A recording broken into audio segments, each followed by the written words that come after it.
spies, intrigue, and turn-based strategy. I just got a chance to see Phantom Doctrine here at PAX West. I'm here with Pavel, one of the developers on the game. Pavel, how's it going? It's very good, thank you. So on the surface, Phantom Doctrine sort of plays a little bit like XCOM with a lot of different twists on that formula.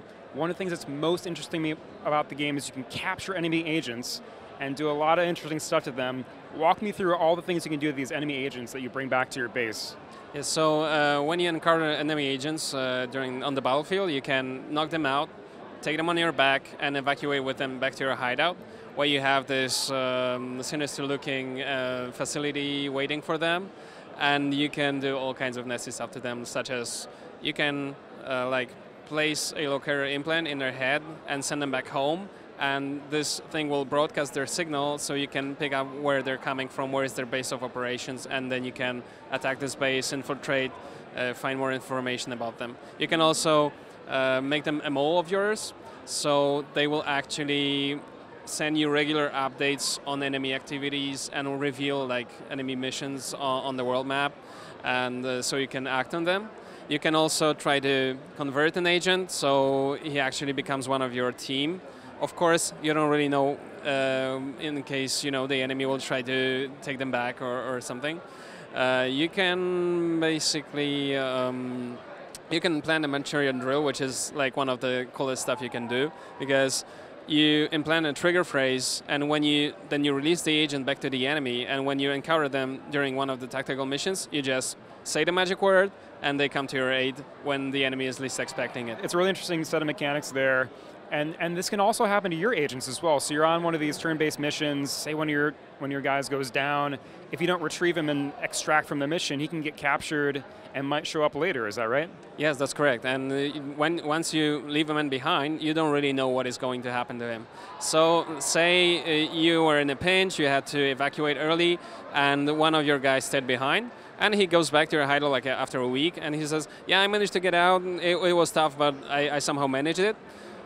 And you don't really know if he's saying the truth. Maybe he's a double agent now. Maybe he has this Manchurian drill himself, and when you send him on the next mission, the enemy is going to say the magic word, and then he will turn against you. Or maybe he will just regularly post updates on your activities to the enemy, and suddenly you have conspiracy agent all over your base, and you don't really know how it happened. I love how you guys seem to have embraced the theme of the Cold War there. It's a far cry from games like XCOM. You're sort of cultivating a team of agents that you like. In some cases, you're giving your agents drugs to help them kind of gain an edge in combat. Is that right? Yes, that's correct. In Phantom Doctrine, you're just a handful of people fighting a global conspiracy which seems to be all-powerful.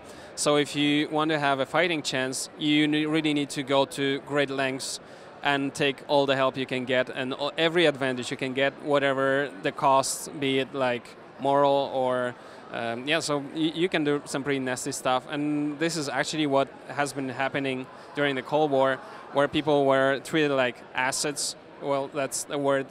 We know where it comes from, and we're trying to recapture this feeling that you are desperate, and desperate times call for desperate measures. So talk to me a little bit how the campaign progresses in terms of structure. You're gathering intel on some of these missions, like you're cracking open briefcases and bringing back data. And what are you doing with it once you get back to base? You analyze the files. There are secret files. There are shreds of information in there, like a code name or maybe two code names, like maybe a photo. And you're trying to find connections with the other documents that you retrieve from other missions, and try to learn what this code name actually stands for. You have some reason to believe that maybe code name I don't know, give me any word you want. So this word, it's probably a place, and this place might be New York, Paris, or Brussels.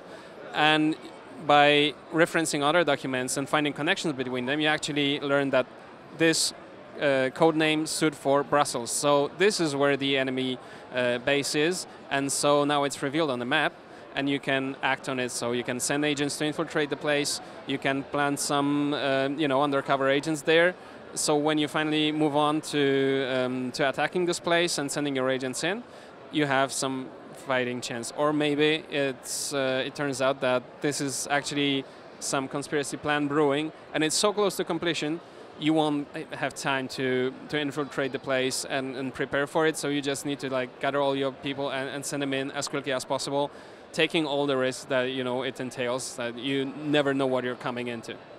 I love that the game actually has a cork board that you're putting up these little documents and putting, lines of yarn between them like it's some sort of crazy conspiracy theorist.